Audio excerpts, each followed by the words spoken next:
خطاب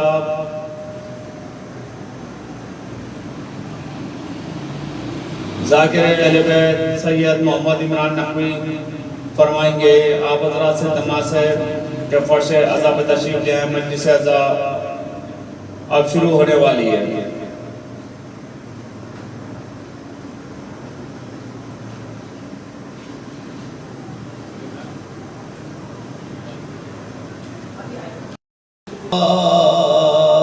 اہل دولت بھی تھے اعزاز مذہب و ملت و اقوام کے سلطان بھی تھے،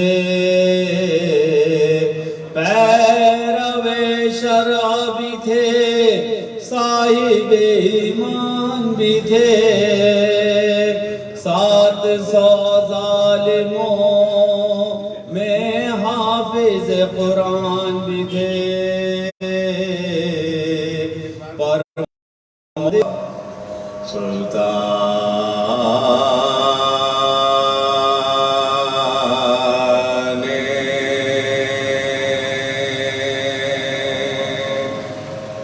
حجازی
سجدے کا نشان دے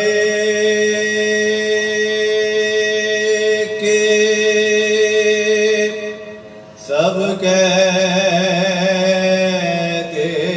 تھے، نیز پا یہ سر کسی نمازی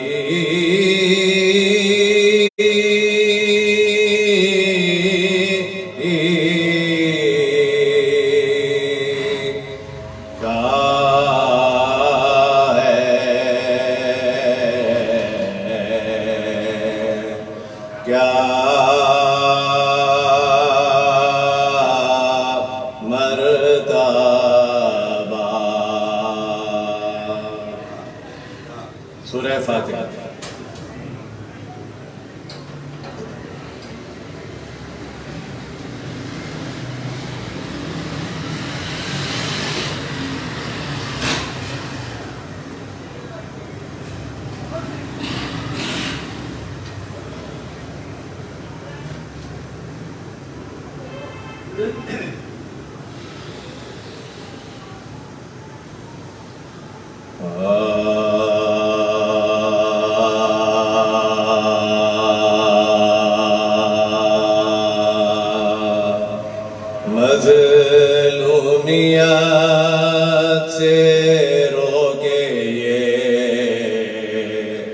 سجاد نے کہا حاکم کی گر خوشی ہے تو پھر عذر ہم کو کیا، بازاروں میں تو پھر چوکے بے مقلاؤ آسا کرے گا مشکلیں دربار بھی حاضر ہے، لے چلو ہمیں ہمراہ لے سر پر نہیں ہو جہاں چاہو لے سر پر نہیں ہو جہاں چاہو لے کچھ اب بھی اوڑھنے کے لیے دو گیا حاکم کا سامنا ہے سروور رضا لائے ہو اپنے شہر میں کچھ بھی آیا کیسے آرام ہو تم کو ہمیں یا ذرا سیدانیوں کو کچھ تو مدارات چاہیے چادر بجائے ہدیہ سوغات چاہیے وہ بولے اب قبول کوئی التجا سب سے حیا ہے پر ہمیں تم سے حیا حاکم کے دشمنوں پاترا ہم روا کچھ تم کو ہے کہ آج کے بعد تو غذا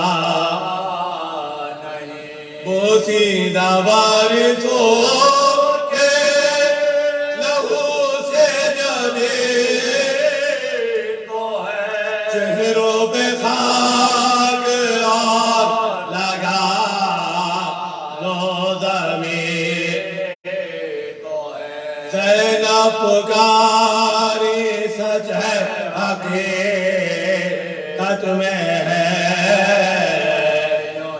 پر اپنا منہ تو خاک کے قابل بھی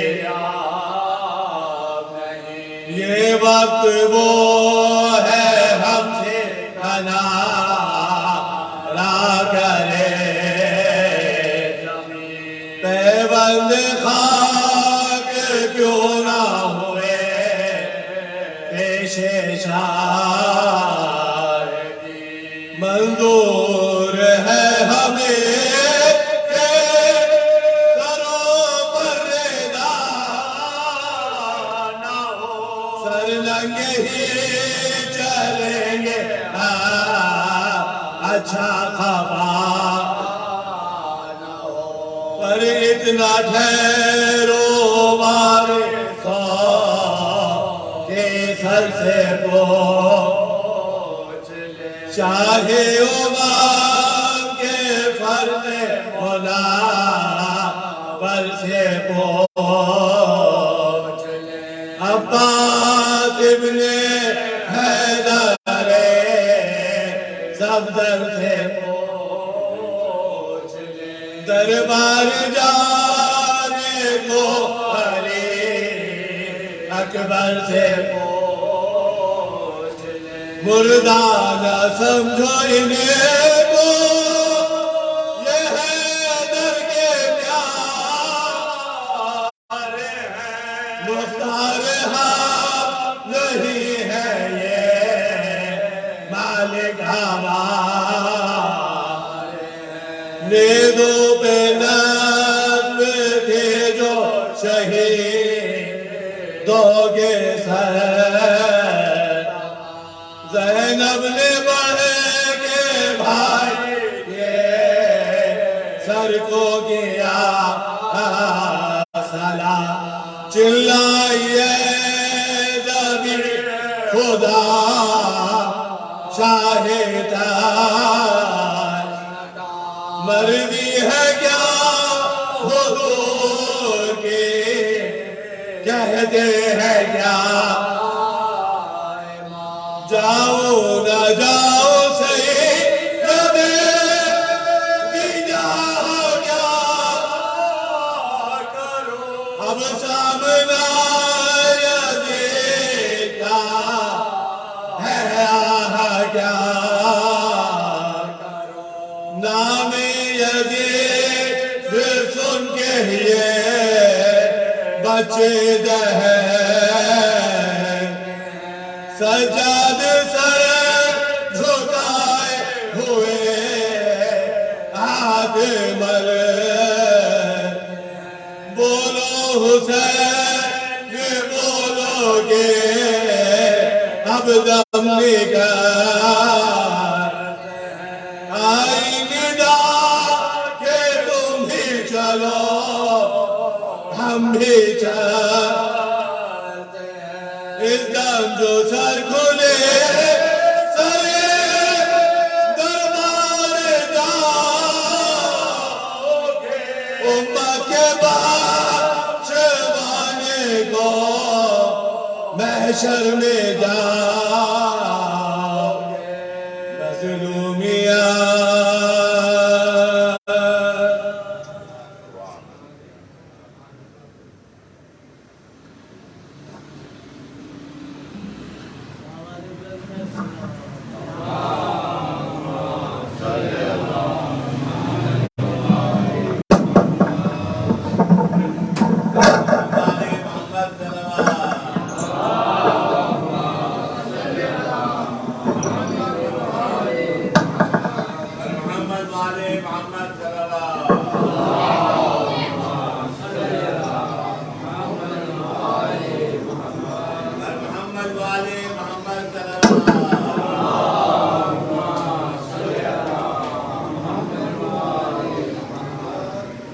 خدا کے دین کا روشن جو نام کرتے ہیں خدا کے دین کا روشن جو نام کرتے ہیں یہ کام صرف ہمارے امام کرتے ہیں خدا کے دین کا روشن جو نام کرتے ہیں یہ کام صرف ہمارے امام کرتے ہیں دکھا رہے ہیں کرشمہ یہ کربلا میں حسین دکھا رہے ہیں کرشمہ یہ کربلا میں حسین شہید ہو کے سنا پر کلام کرتے ہیں ابھی ہی آئے ہیں یہ چھوڑ کر سپاہ یزید ابھی ہی آئے ہیں یہ چھوڑ کر سپاہ یزید حسین حر کو علیہ السلام کرتے ہیں حسین حر کو علیہ السلام کرتے ہیں خدا سے طور پہ موسیٰ کلام کرتے تھے خدا سے طور پہ موسیٰ کلام کرتے تھے حسین نیزے پہ آ کر کلام کرتے ہیں حسین نیزے پہ آ کر کلام کرتے ہیں یہ کربلا نے ہی ثابت کیا ہے کہ شبیر یہ کربلا نے ہی ثابت کیا ہے کہ شبیر نبی کے دین کے سارے مہام کرتے ہیں حسن کا نام پکارا نہیں ازل سے نقی حسن کا نام پکارا نہیں ازل سے نقی حسین بھائی کا یوں احترام کرتے ہیں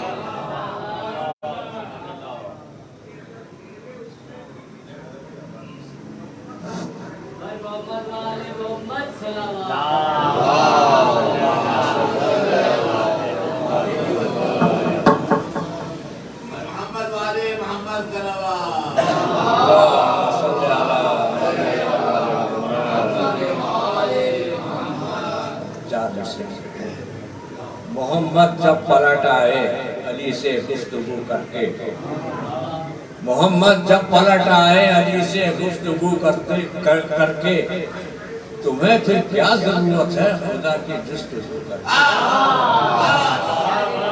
تمہیں پھر کیا ضرورت ہے خدا کی جستجو کرنے علی کی کیا حقیقت ہے کھلے گا راز محشر میں علی مولا کو دیکھیں گے خدا کے روبرو کر کے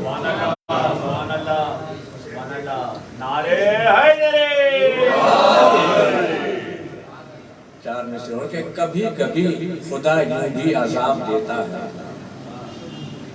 کبھی کبھی خدا یوں بھی عذاب دیتا ہے دلوں میں بغض علی بے حساب دیتا ہے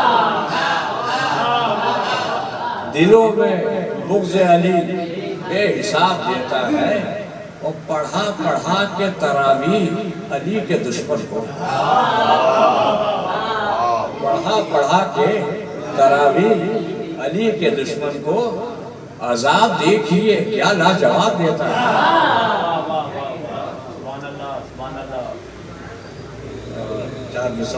مومن ہونے کا دعویٰ ہے الفت احمد غائب ہے مومن ہونے کا دعویٰ ہے الفت احمد غائب ہے جدہ کو کہتے ہیں جدہ جد پوچھو جد غائب ہے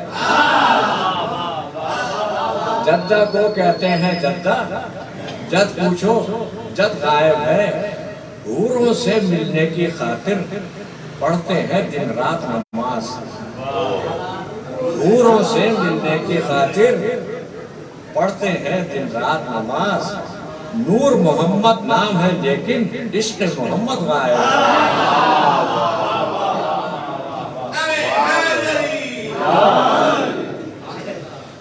درود پڑھیے محمد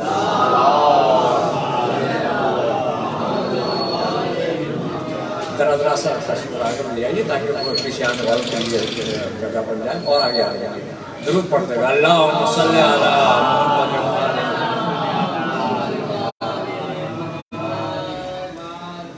لطف جینے کا میرے ماتم شبیر میں ہے لطف جینے کا میرے ماتم شبیر میں ہے کیا کہوں فرش عزا کیا تیری تاثیر میں ہے اور بڑھ گئی تیسری شعبان کو ستاروں کی چمک آج کی رات فلک نور کی تنویر میں ہے دین اسلام ہے مقروض ابو طالب کا تازگی دین کی باقی اسی تاثیر میں ہے اور فاطمہ نے جو دعا مانگی تھی حر کے لیے وہ دعا شیخ عزاداروں کی بھی تقدیر میں ہے دل کی آنکھوں سے اگر دیکھ نظر آئے گا لفظ حیدر ہی تو قرآن کی تفسیر میں ہے جس قدر زور علی آپ کی تلوار میں تھا زور ویسا ہی میرے عباس کی شمشیر میں ہے اور فاطمہ زہرا کو جو وصف خدا نے بخشے سارے ہی شبر و شبیر کی ہمشیر میں ہے نام حیدر میں عجب ولولہ و جرت ہے نام حیدر میں عجب ولولہ و جرت ہے اور حیدری نہ رہی تو نہ رہے تکبیر میں ہے محمد والے محمد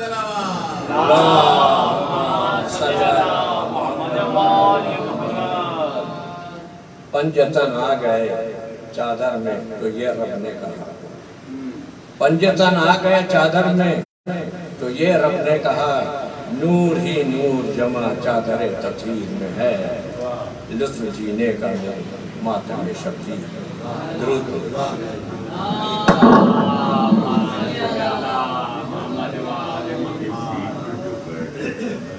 نعرہ صلوات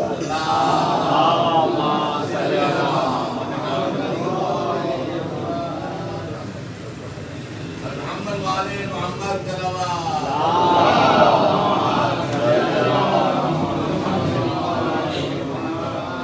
محمد والے محمد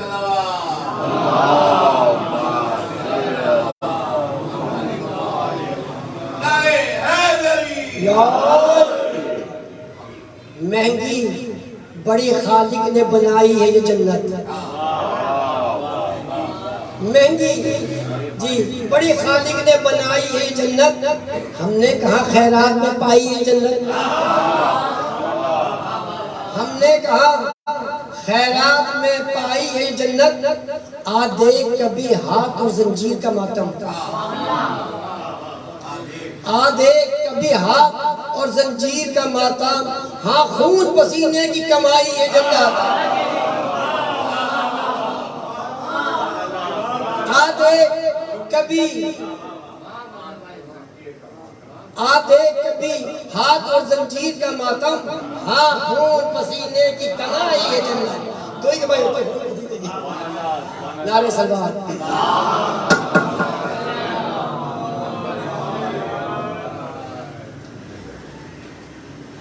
کعبے میں بو تراب کا یہ احترام ہے، کعبے میں بو تراب کا یہ احترام ہے، پائے علی کا دوش نبوت مقام ہے،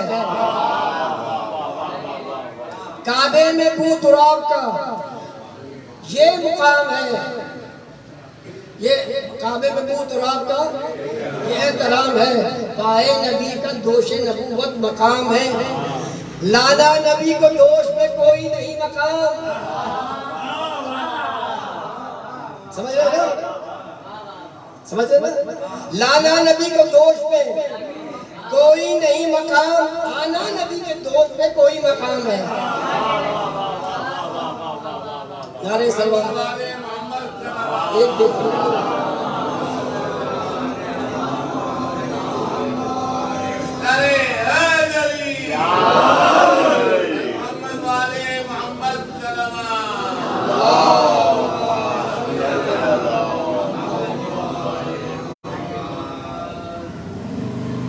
جہاں میں سلسلہ چشم و تر حسین کا ہے، جہاں میں سلسلہ چشم و تر حسین کا ہے عشق لوگوں کے لیکن اثر حسین کا ہے، جہاں میں سلسلہ چشم و تر حسین کا ہے عشق لوگوں کے لیکن اثر حسین کا ہے، یہ مسجدیں جو ہے آباد آج سجدوں سے، یہ مسجدیں جو ہے آباد نگر حسین کا ہے، اور بڑی پیارا شعر ہے، یزیدیت تیرے ماتھے پہ جو پسینہ ہے، یزیدیت تیرے ماتھے پہ جو پسینہ ہے، بھئی خدا کا خوف نہیں، یہ ڈر حسین کا ہے۔ اعوذ باللہ من الشیطان اللعین الرجیم، بسم اللہ الرحمن الرحیم، الحمدللہ رب العالمین، الصلاة والسلام علی اشرف الانبیاء والمرسلین، سیدنا و نبینا و مولانا ابی القاسم محمد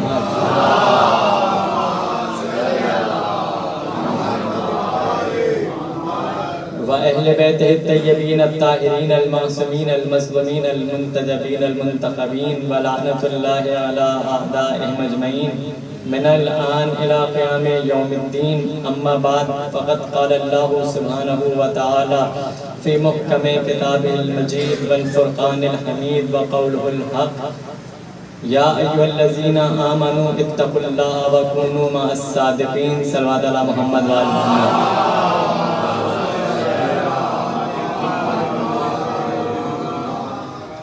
سورہ توبہ کی ایک آیت کے جس کو سرنامِ سخن قرار دیا، جس میں پروردگار عالم ارشاد فرماتا ہے، یا ایھا الذین آمنوا اتقوا اللہ وکونوا مع الصادقین، اے لوگوں اللہ کا تقوی اختیار کرو اور سچوں کے ساتھ ہو جاؤ۔ اللہ آیت میں ایک حکم دے رہا ہے کہ تقوی اختیار کرتے جاؤ اور سچوں کے ساتھ ہوتے جاؤ۔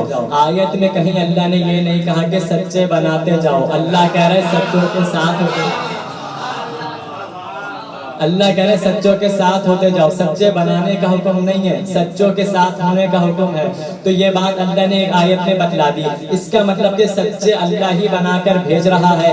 اب کچھ سچے ہیں جو اللہ نے بنا کر بھیجے ہیں اور انہی کے ساتھ ہونے کا حکم دیا ہے۔ اب ہمیں کیسے پتا چلے کہ سچے کون ہیں جن کے بارے میں اللہ کہہ رہے کہ ان سچوں کے ساتھ ہو جاؤ؟ اللہ تو نظر آتا نہیں، اللہ سے انسان براہ راست کلام کر نہیں سکتا، تو اللہ نے انہی سچوں کا تعارف کرایا ہے رسول کے ذریعے سے۔ اب رسول بتائیں گے یہ سچے کون ہیں، اب رسول بتائیں گے، اللہ حکم دے رہے کہ سچوں کے ساتھ ہو جاؤ، سچے دکھائیں گے نبی۔ اب یہ صدیق کون ہے، یہ سچے کون ہے، یہ نبی بتائیں گے۔ اچھا، علامہ طالب جوہری صاحب کا ایک بڑا پیارا جملہ ہے، انہوں نے کہا کہ بھائی اللہ نے نبی کو کس لیے بھیجا؟ نبی کو بھیجا ہدایت کے لیے، ہدایت کے لیے آئے ہیں۔ نبی کا مقصد کیا ہے، نبی کا کام کیا ہے؟ تاکہ وہ کافروں کو مسلمان بنائے۔ نبی کا کام ہے وہ کافروں کو مسلمان بنائے۔ طالب جوہری صاحب کا جملہ ہے کہ نبی آیا ہے، اللہ نے نبی بھیجا ہے کافروں کو مسلمان بنانے کے لیے، اور ملا آیا ہے مسلمانوں کو کافر بنانے کے لیے۔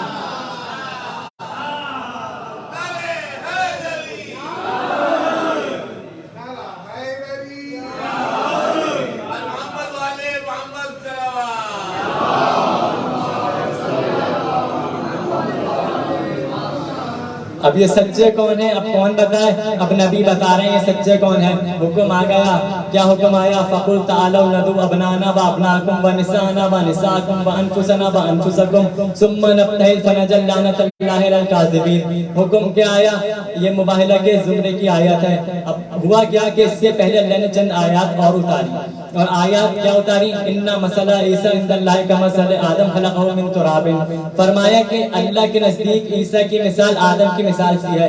اللہ نے آدم کو تراب سے بنایا، عیسیٰ کو بھی اسی سے بنایا، آدم کی نسل میں آئے ہیں۔ تو کیا فرمایا کہ عیسیٰ کی مثال آدم کی مثال سی ہے۔ اب عیسائیوں کا مطالبہ، ان کا کیا مطالبہ تھا؟ وہ عیسیٰ کو اللہ کا بیٹا مانتے تھے، وہ نبی نہیں مانتے تھے، نبی ان کو آیتیں پڑھ کے سنا رہے تھے۔ اب ہوا کیا کہ جب وہ عیسائی آئے، اب کہنے لگے کہ ہم مسلمانوں کے آخری نبی سے ملاقات کرنا چاہتے ہیں، نبی سے ملنا چاہتے ہیں۔ اب ملنے کے لیے آئے، اب دیکھا وہ بڑے شان و شوکت والے کپڑے پہن کے، بڑا خوبصورت لباس زیب تن کر کے، وہ لباس جو نبی کو پسند نہ تھا، اس لباس میں آئے، اور آگے رسول اللہ کے جیسے ہی پاس آئے، نبی نے ان سے منہ موڑ لیا۔ اب وہ دوسری جانب سے آئے، نبی نے منہ موڑ لیا۔ اب وہ واپس چلے، جیسے ہی مسجد سے نکلے تو ایک مرتبہ کہتے ہوئے نکلے کہ بھئی ہم نے تو آپ کے اخلاق کے بارے میں بڑا اچھا سنا کہ آپ کا اخلاق ایسا ہے، ہم نے تو وہ اخلاق نہیں پایا آپ کو دیکھ کے۔ تو کوئی سامنے سے آ رہا تھا، اس سے بلا کے کہا کہ بھئی ہم نے تو نبی کے اخلاق کے بارے میں سنا کہ اخلاق ایسا، اتنا بلند اخلاق، اور ابھی ہم گئے تو نبی نے ہماری طرف دیکھا ہی نہیں، ہم اس طرف سے آئے تو نبی نے اس طرف رخ کر لیا، ہم اس رخ سے آئے تو اس طرف رخ کر لیا۔ اب وہ جو صحابہ ملے تھے وہ صحابہ تھے جن کا نام نہیں لیا جا سکتا۔ اب کہنے لگے کہ آپ کیا کر سکتے ہیں؟ اب اتنے میں دوسرے صاحب بھی آ گئے، اس نے وہی سوال اس سے کیا۔ اب دونوں کے پاس کوئی جواب نہیں کہ اب کیا جواب دیں۔ اب جب جواب نہیں آیا تو ایک مرتبہ مولا علی کی طرف اشارہ کیا، جیسے ہی مولا علی آئے تو دونوں نے اشارہ کر کے کہا کہ بھئی یہ آپ ان کو دیکھ رہے ہیں، آپ ان سے جا کے یہ سوال کر لیجئے، کیونکہ یہی رسالت کے مزاج کے آشنا ہے، کہ یہی رسالت کے مزاج کے آشنا ہیں، یہی آپ کی مشکل کو آسان کر دیں گے، یہی آپ کو مسئلہ بتا دیں گے، مشکل آپ کو یہی آسان کر کے دے دیں گے۔ تو ایک بات تو انہوں نے بھی سمجھ لی کہ مشکل آسان انہی کے ذریعے ہوا کرتی ہے، کہا کہ آپ کی یہ مشکل آسان کر دیں گے۔ اب وہ عیسائی آئے مولا کے پاس، کہنے لگے کہ بھئی ہم نے اخلاق ایسا پایا رسول اللہ کا، لیکن جیسے ہی ہم گئے تو رسول اللہ نے اپنا رخ ادھر کر لیا۔ مولا نے کہا کہ تم اسی لباس میں، اسی حلیے میں گئے تھے؟ کہا کہ ہاں۔ کہا کہ رسول اللہ کو یہ لباس، یہ حلیہ پسند نہیں۔ کہا پھر کیسے جائیں؟ کہا کہ سادہ لباس زیب تن کرو اور وہ لباس پہن کے رسول اللہ کے پاس جاؤ، پھر دیکھنا رسول کا اخلاق تمہیں کیسا نظر آئے گا۔ اب بات پہ عمل کیا، اب وہ لباس زیب تن کیا جو مولا نے بتایا، اور جیسے ہی لباس زیب تن کیا اور چلتے ہوئے آئے۔ اب جیسے ہی رسول اللہ کے پاس آئے، رسول نے ان کو آتا دیکھا، ان کے احترام میں استقبال کے لیے رسول اٹھ گئے، اٹھ کر ان کا استقبال کیا، احترام کیا، اور کیا کہا؟ ان کو اپنے پاس بٹھا لیا، پاس بٹھا کے اب گفتگو کرنا شروع کی۔ انہوں نے کہا کہ بھئی ہم عیسیٰ کو اللہ کا بیٹا مانتے ہیں، اور بنیاد یہ ہے کہ بھئی کوئی بغیر باپ کے آ نہیں سکتا۔ کہا کہ اگر یہی تمہارا نظریہ ہے تو پھر آدم کے بارے میں تمہارا کیا نظریہ ہے؟ پھر